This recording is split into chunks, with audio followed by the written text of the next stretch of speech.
Nous allons maintenant passer la parole à M. Driss Quraish, à côté de moi, donc, qui est ministre plénipotentiaire en retraite, mais qui est aussi docteur d'État en relations internationales et fondateur et membre de la Fédération mondiale pour l'éthique des relations internationales.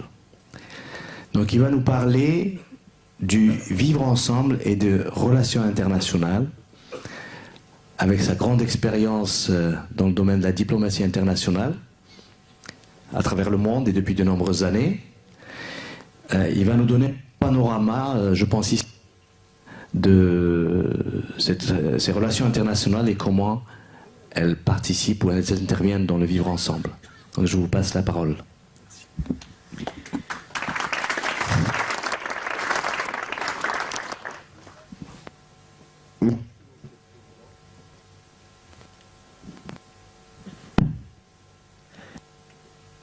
Merci, Monsieur le Président.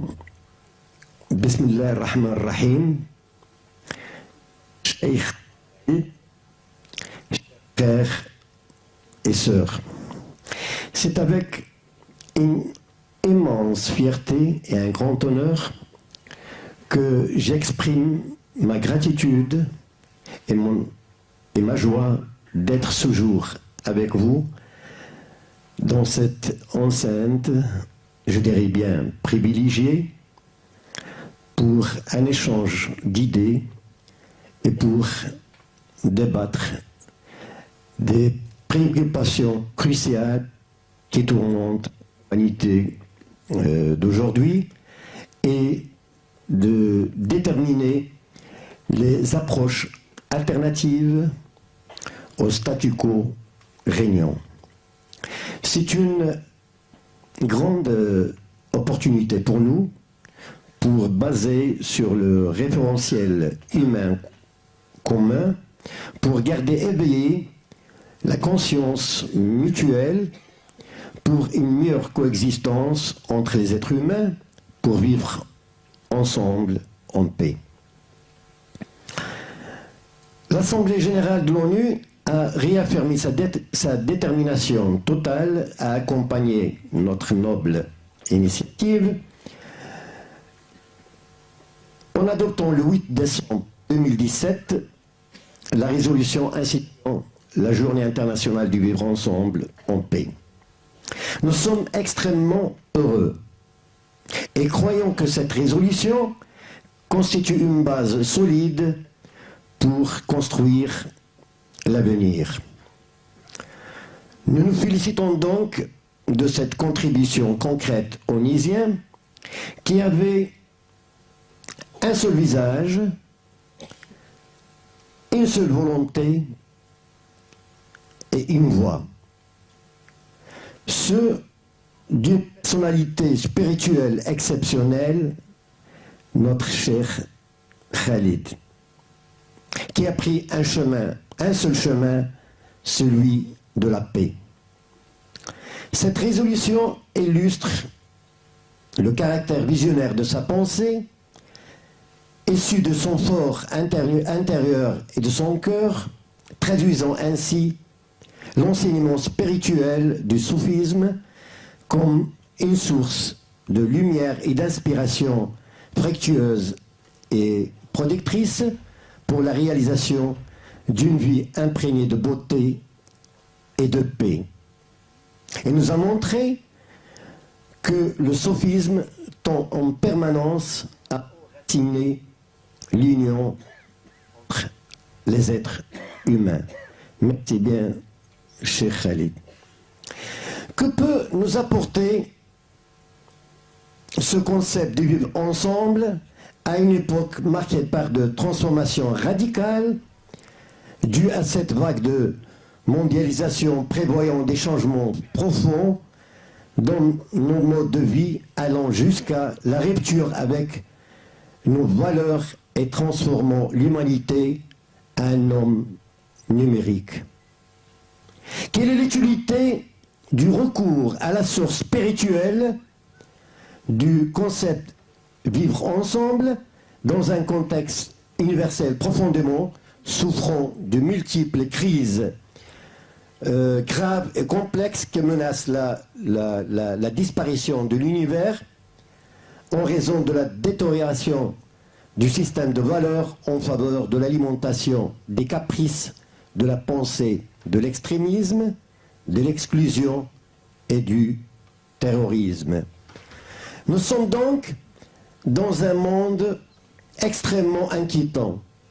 Depuis le traité de Westphalie en 1648, qui ont mis fin à la guerre de 30 ans en établissant un ordre mondial basé sur la souveraineté des nations, les principes de non-ingérence et de non-recours à la force comme socle de droit international, les relations internationales, malgré d'énormes efforts déployés, sont traversées par des crises de tous ordres, des conflits, des guerres désastreuses, la guerre froide, la compétition bipolaire, la course aux armements, les problèmes d'environnement et enfin le terrorisme. Le souci prioritaire au sortir de la Deuxième Guerre mondiale, de maintenir la paix et la sécurité internationale, illustré comme un rêve par les pères fondateurs de la charte onusienne de San Francisco du 26 juin 1945, ce souci, 72 ans plus tard, est toujours le nôtre.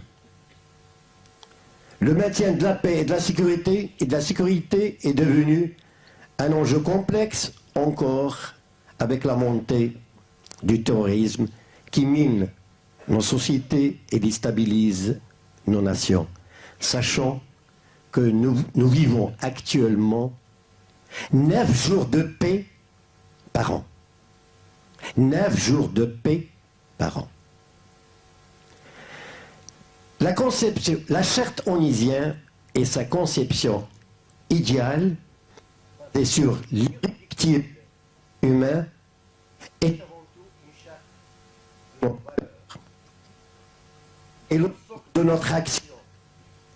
Son préambule est l'énoncé d'une mission plus émouvante, la plus émouvante et la plus ambitieuse.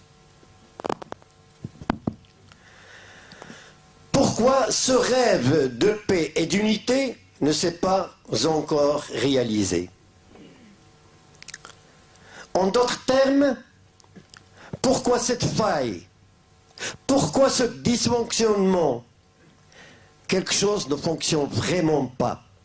La situation est toute différente dans la pratique qui présente des contradictions entre les principes affirmés dans la charte et leur mise en œuvre.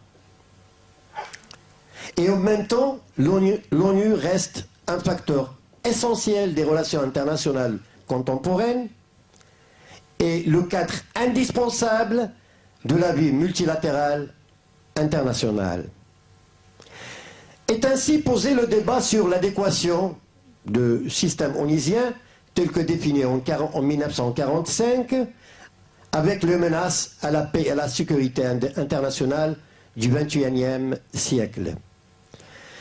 Mais à un moment où une réforme profonde de l'ONU est en discussion, je reste personnellement convaincu que la meilleure protection contre ces paradoxes souvent violents de notre époque restera la production de nouvelles règles collectives de nature à créer des cultures de paix.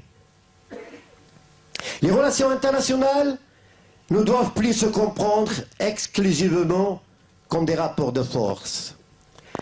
La paix juste dont je me suis inscrit, la paix juste à laquelle je crois, plaide en faveur d'une moralisation des relations internationales. Cette moralisation n'est plus une simple illusion. L'éthique, actuellement, occupe désormais une place importante dans l'analyse des enjeux globaux. Ma conviction globale, depuis mon enfance à ce jour, c'est que l'ONU a absolument besoin d'hommes et de femmes de foi. L'ONU a besoin d'un instrument de foi qui s'inspire de ce qui unit plutôt que de ce qui divise. La mise en œuvre de cette approche passe nécessairement par l'introduction de la diplomatie spirituelle en tant que nouvelle forme géopolitique et une tendance efficace qui pourrait être considérée comme alternative. Je répète, comme alternative, parce que c'est l'ultime moyen de sauver ce qu'on peut sauver. De par le monde, j'ai milité et depuis des années, et j'ai lancé un appel en tant que diplomate à spiritualiser la diplomatie. La spiritualité peut réussir là où échoue la politique. Il peut apaiser les tensions et rassembler autour des valeurs communes, les valeurs de vivre ensemble.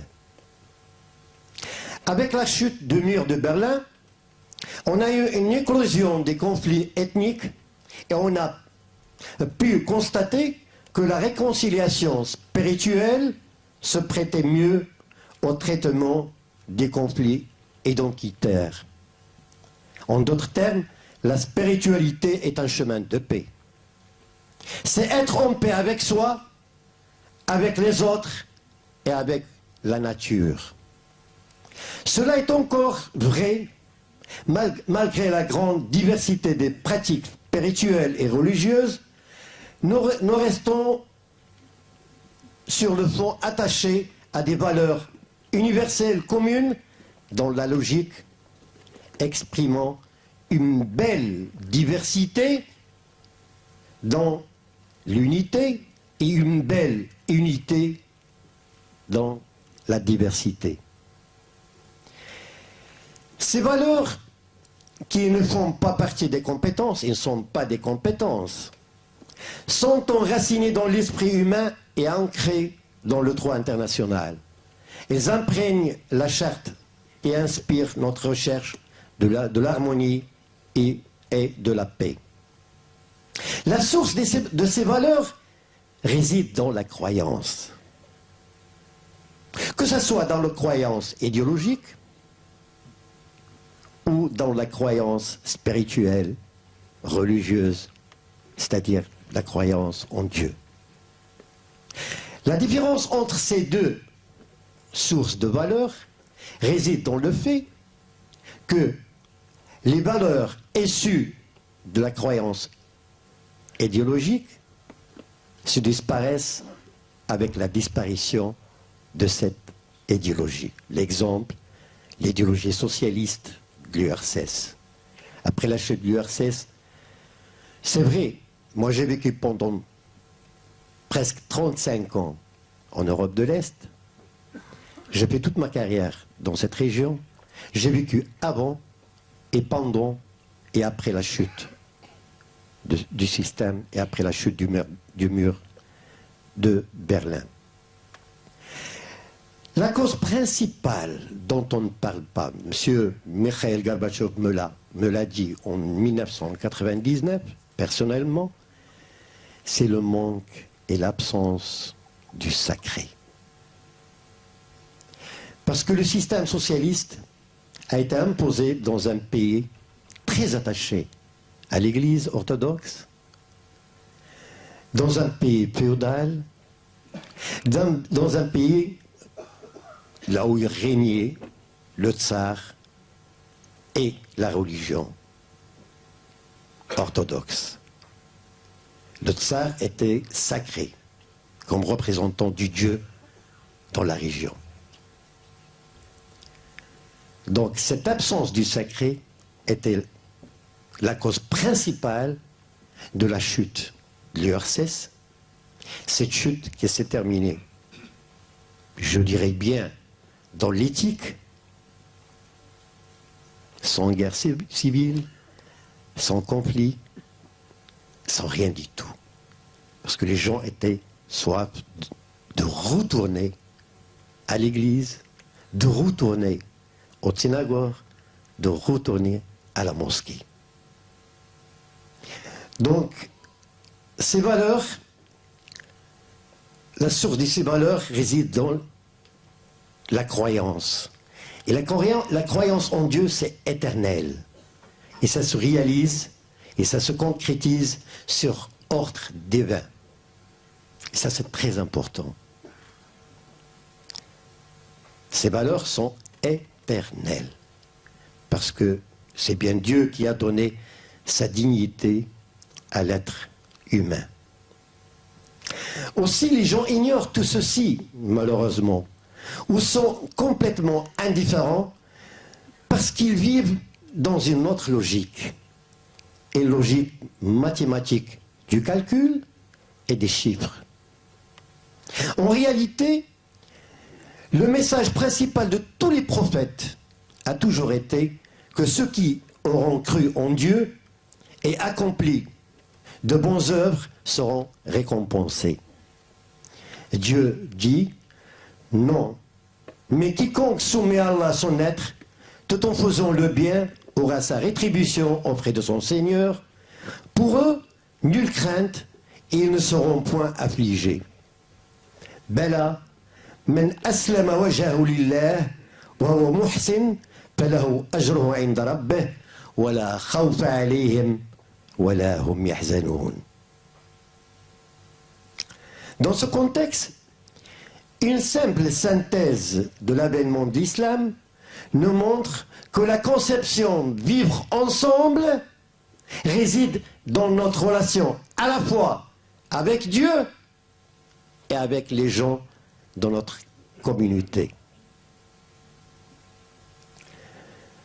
Ma conviction constante est que Sayyidina Nuh, Sayyidina Abraham, Sayyidina Moussa, Sayyidina Isa, Jésus, salamullahi alayhim, ou Sayyidina Muhammad sallallahu alayhi wa sallam, sont porteurs tous du même message de nos valeurs universelles communes. Sayyidina Nuh, croyance en Dieu et bienfaisance envers les parents. Croyance en Dieu, verticale et horizontale, les parents. C'est d'Abraham, croyance en Dieu et au dernier jour et obéissance de son fils, c'est d'Ismaël. C'est de Moussa, les 10 commandements. Jésus, c'est de Isa, Saint-Esprit et égalité de droit. Évolution de l'esprit humain. Pour arriver à Sayyidina Mohammed, dernier prophète et messager, sallallahu alayhi wa sallam, 3 chemins. 3 chemins, c'est les 10 recommandations de Sayyidina Moussa, les 10 commandements, plus les 4 vous ont interdites vos mères et vos filles, et ainsi de suite. Donc, le 3 chemins, c'est l'irréductible humain qui nous rassemble. Le Coran, dernière révélation de Dieu, est basé sur les valeurs de la bonne moralité, de l'amour, de la compassion, de la miséricorde, de la tolérance et de la paix. Dieu a qualifié notre prophète Sayyidina Muhammad sallallahu alayhi wa sallam en disant « Et tu es certes d'une moralité éminente. Wa innaka la'ala khuluqin adim. » En disant aussi que « Et nous t'avons envoyé comme miséricorde pour l'univers. » Donc, l'islam, c'est je dirais bien, c'est la religion acceptée par Dieu et qui rassemble tous nos prophètes et toutes nos convictions. Le prophète Sayyidina Muhammad sallallahu alayhi wa sallam a résumé sa mission en 2 mots, en disant « J'ai été envoyé pour parachever les bons comportements. Wa innama bu'ithtu li utammima makarima al-akhlaq » La moralité est l'une des sources fondamentales de la force d'une nation, comme l'immoralité est la première des causes du déclin de cette nation. Les caractéristiques principales de l'islam, sa considération de la dimension humaine et son respect de la diversité et des différences naturelles entre les êtres humains. Ô homme, voilà le verset qui constitue la base des relations internationales islamiques. Ô homme, nous vous avons créé d'un mâle et d'une femelle et avons fait de vous des peuples et des tribus afin de vous connaître mutuellement. L'islam appelle les hommes à se connaître et à œuvrer pour le dialogue et la coopération entre les peuples et les nations pour garantir la paix dans le monde. L'islam appelle à l'honnêteté et au respect des engagements, ce qui manque dans nos relations internationales actuellement. Interdit la trahison et la tromperie. L'islam reconnaît les principes du système démocratique fondé sur la liberté de choisir ses institutions politiques et sur le respect du pluralisme. L'islam appelle à la consolidation des valeurs d'entente, de paix et du bien-être et le renforcement des valeurs de modération, loin de tout extrémisme et de toute marginalisation. L'islam est un mode de vie complet et la moralité est sa pierre angulaire.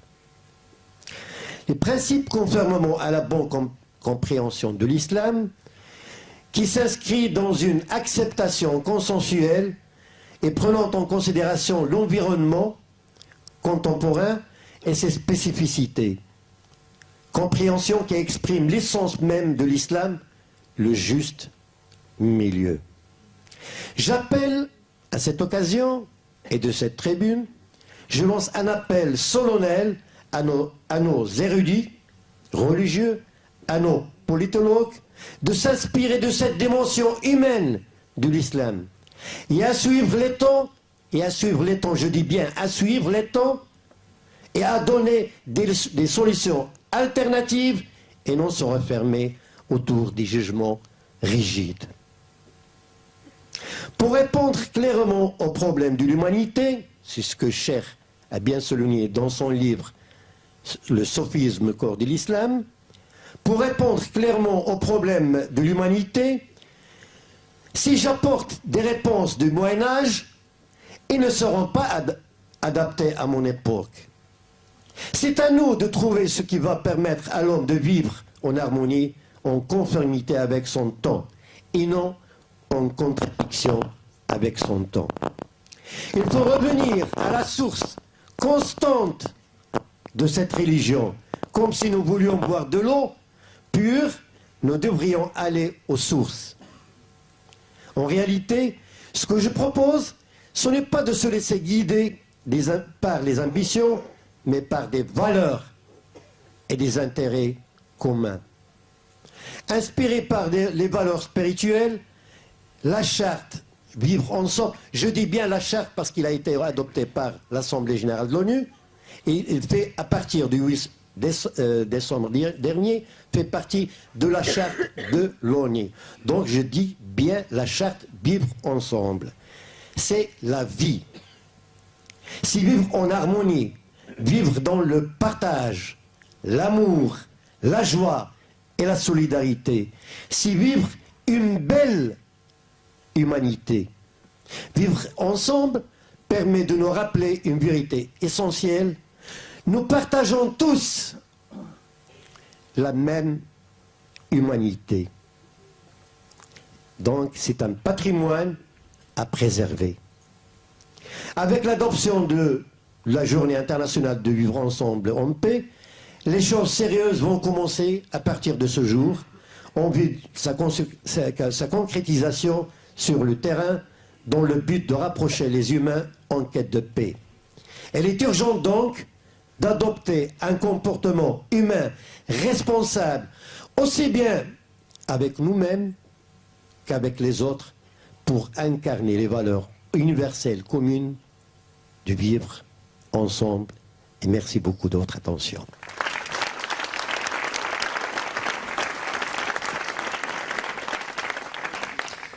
Merci beaucoup, Idriss Khoureiche, pour cette intervention qui nous a rappelé que les relations internationales ne veulent pas dire rapport de force et que c'est vers cela qu'il faut tendre, et qui nous a aussi rappelé que l'harmonie est possible si on poursuit ce but qui est inscrit dans cette journée internationale du vivre ensemble. Donc les relations internationales peuvent aussi être influées par la société elle-même. Merci pour votre intervention.